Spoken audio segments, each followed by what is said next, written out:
Welcome to Eve JC Johnson channel. Please like, subscribe. Press the notification bell. Press When the- we have something new, you'll be the first to know. Thank you. Hello guys, comment nou tout ye? Mda souhaite nou bien jodi. Mbwa l fonti manje vraiment simple qui pa pran an pil tan du tout. Nou gade, nou getan wè ke mwen wal fè viande poule. Mwen chwazi pou mpran tay la, ok? Avant cuis la. So, se li menm ke mwen bral fè. Map tout montre nou ingredient ke mwen bral mette la dan.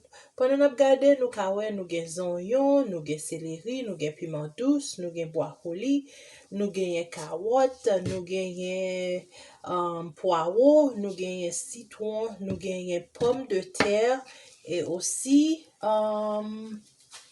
parsley, persil. Et puis, nous gagnons sel, nous allons mettre, nous gagnons épices créoles, nous, seasoning, nous, en poudre. Et puis, nous gagnons, ça nous pas manquer, c'est très important, épices haïtiens que moi fait. La caille, moi, avec un petit thé dry, but thé fresh, non, puis bon, toujours. Mais comme moi, il n'est pas disponible ensemble avec moi, prends ça. Et puis, nous gagnons vinaigre. Puis, nous gagnons mettre citron, nous gagnons mettre sel, dans ça que nous allons faire. Moi, à pas ajouter plus sel parce que sel lui-même les tue microbes et vinaigre là aussi. Mais moi pas chaud de viande. Et on va remarquer tout, moi gagner napkin, OK? Moi montre pour qui ça est important pour gagner un napkin. Après on fin laver chicken là, c'est lui-même que nous allons suyer chicken là. OK. So, et puis, moi, j'ai un couteau aussi, un ciseau. Pour que ça ciseau, moi, je voulais qu'il vienne avec peau.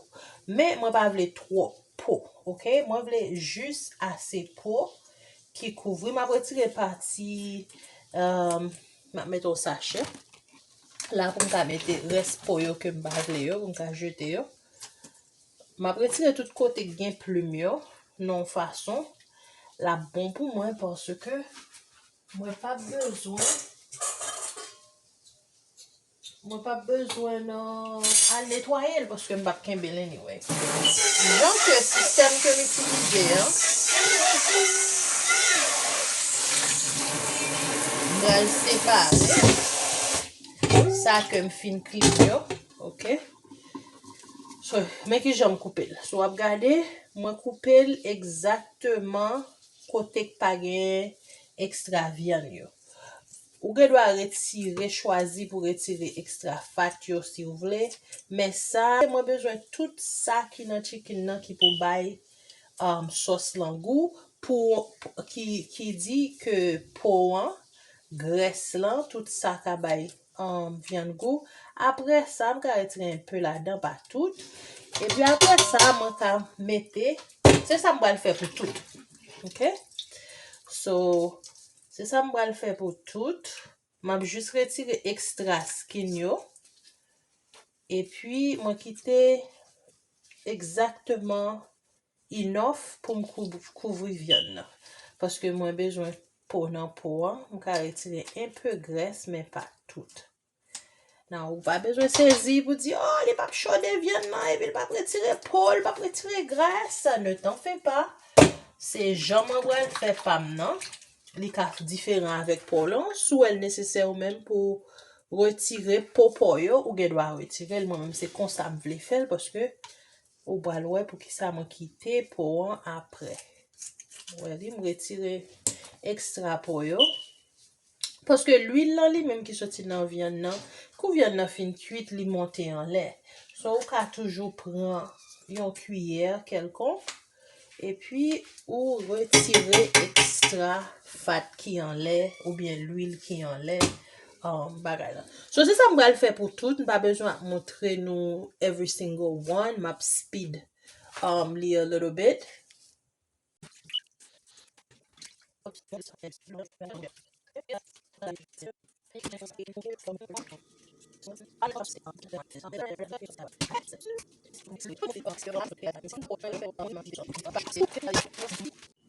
Okay, now you see I cut all of my chicken and I want it just like that.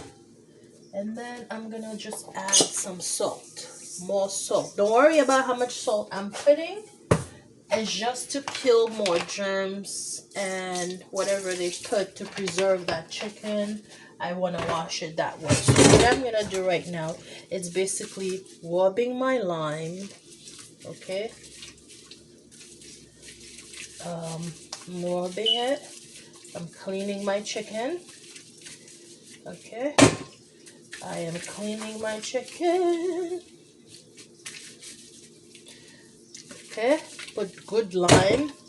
If you have sour orange, I try to see if I could find it. I can't really find it anywhere, so it's fine. You could use ou ka utiliser orange, citron, sel, vinaigre. So what I'm using to clean my meat, it's basically salt, lime with lemon, and then vinegar.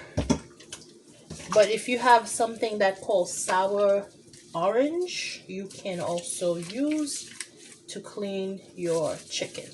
Okay, I'm sure they have a place to sell it that I don't know of, but I didn't find it yet. So I'm using whatever I have. I already killed the germs, and then with the lime and vinegar, and then I did, before I even film it, I did wash it twice already, because I want to make sure that I remove all the, you know, extra chemical they probably put in it to preserve it. You know, when these people are doing these kind of things, of course they're gonna try to you know, preserve the food so they don't make deficits. You have to make a chemical la-dan yon pou ka kembe bagay la plus. But yon pa bon pou sante nou. So, konye a, mwen get an se sa. Ok. Chanje sa ke te la dan, c'était vinaigre, citron, sel, non sens. Li get an bagay. So, men sa ki important. Sa ki important, make sure rinse le bien. Parce que, pou chanje ou te met ton paquet sel la dan avec vinaigre. Si pa yon problème. A kwa m kon alan basa, kon yon si gle, kon sa m kon retire. Se li menm ki attache entre autres koway vyan nan. Ok? So, sel mwen soti, vinaigre mwen soti. M bagay problem si tout pa soti kompletman. Ok, konye a, sa m bral fe, m bral peze. Wapwa jem a peze, chicken nan li important pou retire de l'eau. Et l'homme fini, m'ga lagel nan bol sa. Ok? Da souhaite que nous gen un bon angle pour nous ka wè sa ma faire. Moi try. I'm really trying, guys, to give you so what I do, it's basically the same thing. I'm gonna squeeze the chicken, remove all the excessive water. Ma peze chicken nan pou mwen tire d'lou la dan yo. Mba bezwen de l'eau rete an dan. At least mba ka retire tout. Mba retire mos sa m ka retire. Mba retire tout sa m kapab. Rest yo, it's ok. Weli? Mwen peze. E li bon tou. Lò peze la, ma fwa yo konen jekte bagay nan chicken nan just pou yo ka fel baret gwo. Li bon sou ka retire tout vie de l'eau sa yo.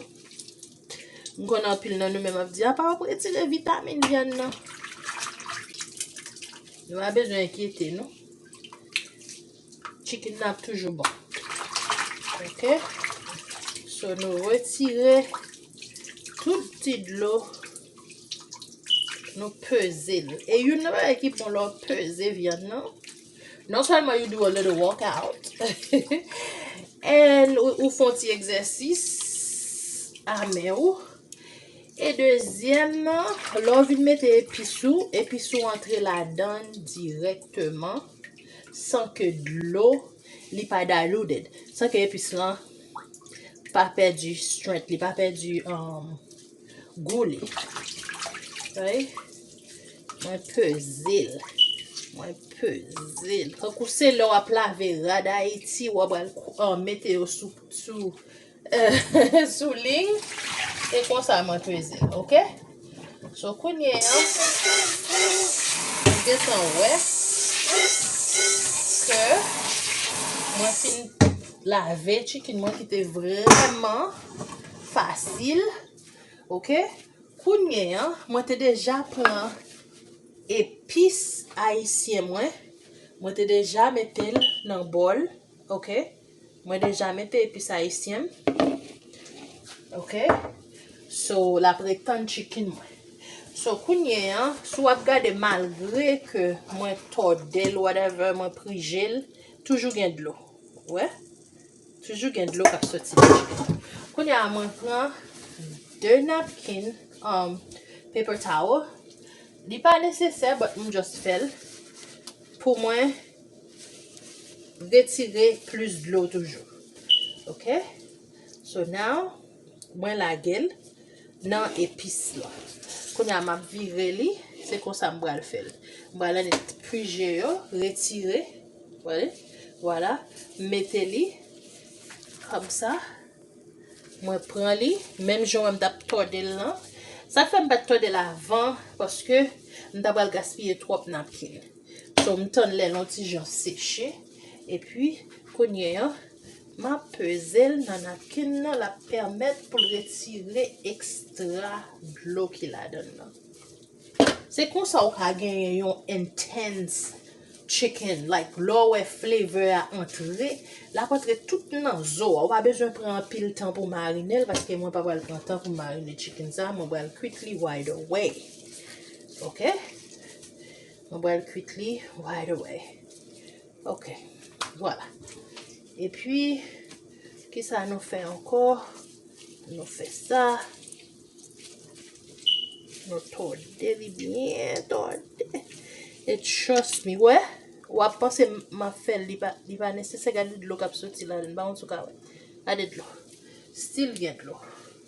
Da supposé pour l'autre. Faites attention to va quitter un peu dans papier. Yon napkin qui bon pour faire ça c'est bounty hein, li yon ti jon strong parce l'autre yo t'a get crasé dans tout bien non. OK? Voilà. Voilà. Voilà, voilà, voilà. Look at that, look at that, look at that. Okay. So, voilà.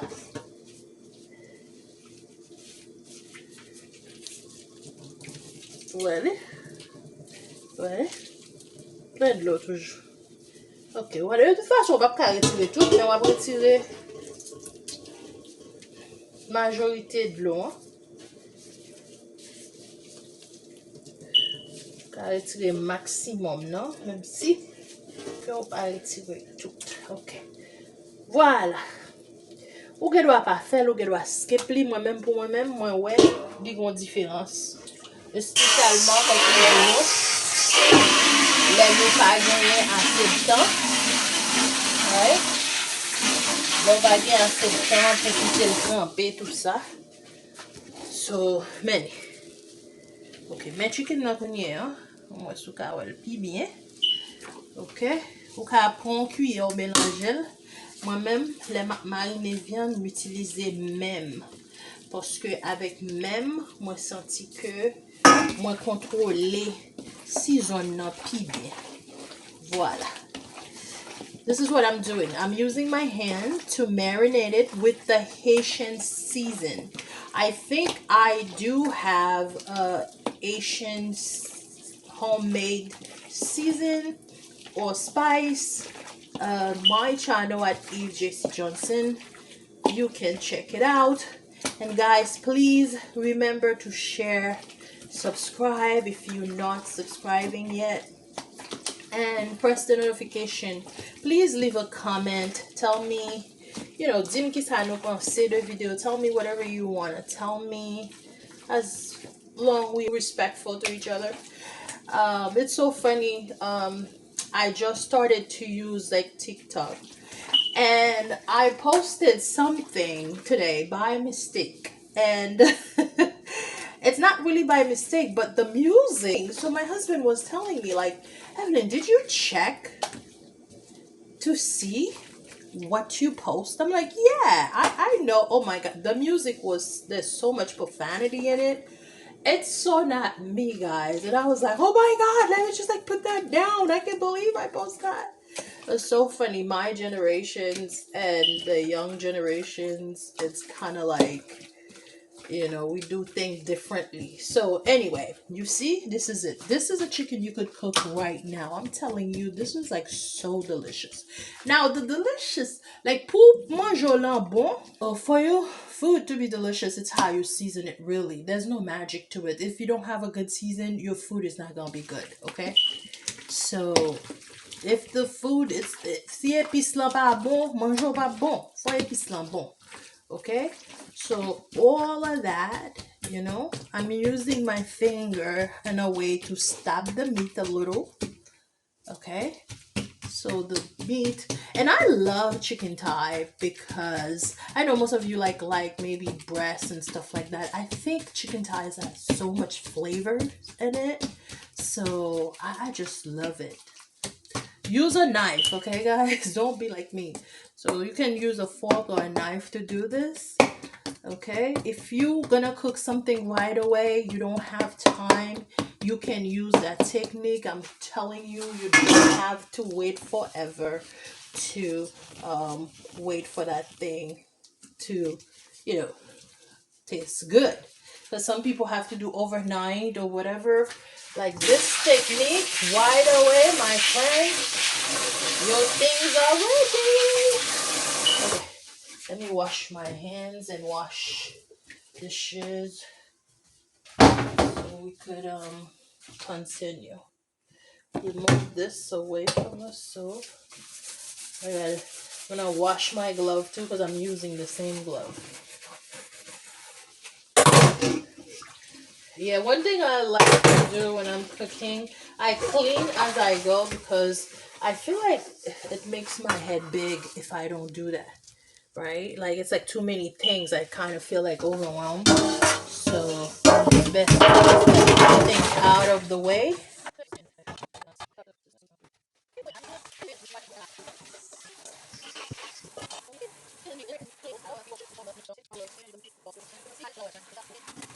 Okay, guys, this is your meat. It's finished, marinated. And then now, this is the vegetables we're going to use for the stew. Nou bral fè yon sos poule avèk vegetables. Nou genyen patat, pomme de terre. Nou genyen persil, citron, karot. Nou genyen poaro. Nou genyen osi, comment on dit ça? Brocoli. Nou genyen piment douce, nou genyen céleri, et nou genyen zonyon. Mka deside de mette plus zonyon. Nou genyen thym, ok, thym, nou genyen dry thym, et puis nou genyen, pou si toutefois lta manke yon ti sel kelkonk, nou genyen yon ti season, nou ka mette all purpose season, whatever season ou genyen, et puis sa se viande nan ki fin netwaye, et puis nou brale komanse lumen du feno. Ok, et puis that's it, c'est tout. Après ça, je vais juste montrer nous qui j'aime à faire. Je vais juste mettre un petit l'huile d'olive. On a besoin d'un petit l'huile d'olive.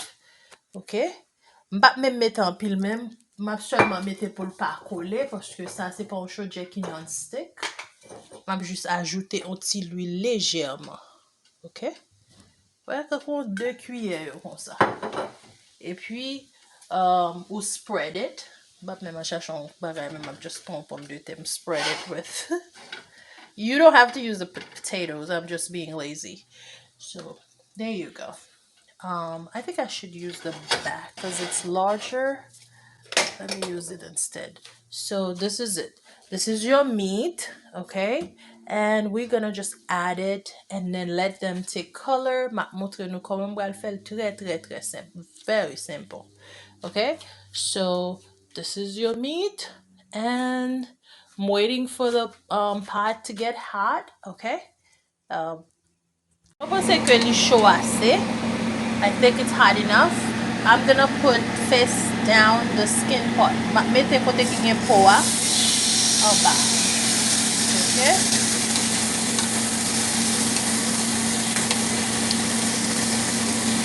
Face down the skin part.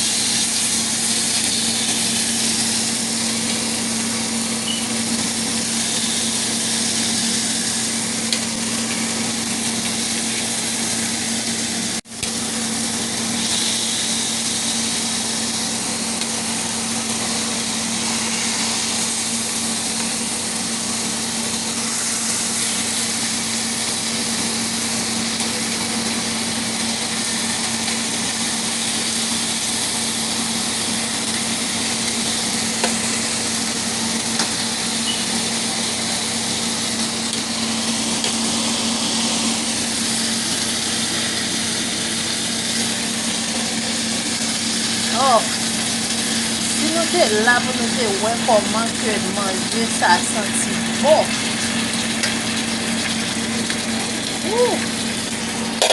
Cuisine nan senti bon. E sa li men bal rinse lèm fini pou mka ajoute la den, ok? So nap jist kite l pou lka bran couleur. Nan bagay mdebliye men montre nou ragou, pou ka chwazi ragou ou biye pat tomate. Jen mwen sti la pui. Ok, la petite là prend couleur. Ok, moi je pense que je commence à prendre couleur parce que ça qui est un peu de l'eau. Et au cas où, je commence à prendre couleur. La regarde pour le petit prendre couleur net, je vais à virer comme ça. Je vais prendre couleur. Et puis, on a viré ça tout. Je prends couleur. Ok, on a viré.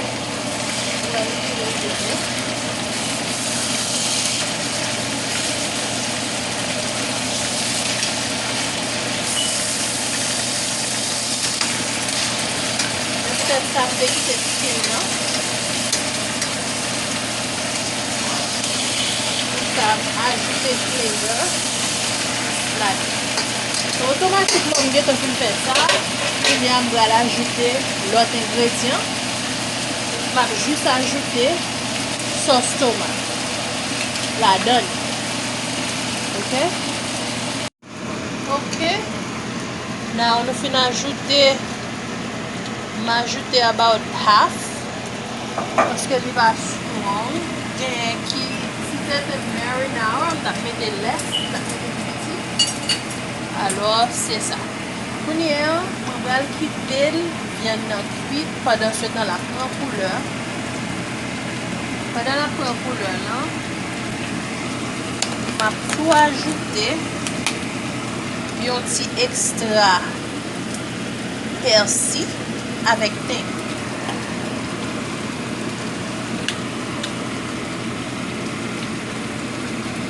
Ok? Je ajoute un petit thym et puis je vais ajouter un petit persil. Ok? Quinoa ou bral descend du feu. Ok? Bah, le temps pour le cas cuit. Et puis pour sauce tomate ou la guerre, la donne dans le cuit aussi.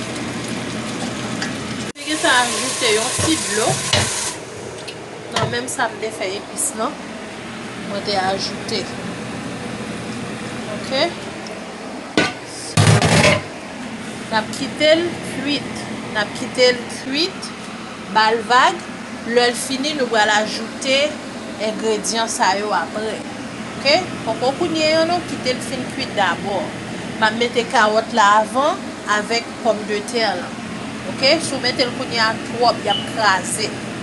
Ok? So quitter li, bon mais pour li. Quitter le comme ça, ok? So on va regarder pour elle la cuite, bal vague. Et puis nous descendons volume non? Nous descendons volume du feu. Ok? N'a quitté le cuite non du feu qui pas trop gros qui doux. Ok? Ah ouais. Je vais ajouter un petit de l'eau. Non, même ça me fait épice, non? Je vais ajouter. Il faut attacher plus d'eau, ajouter plus. N'a quitté le cuit, bal vague. Le fini, nous allons ajouter ingrédients ça yo après. OK? Pour qu'on nous quitter le fin cuit d'abord. Ma mettre carotte là avant avec pomme de terre là.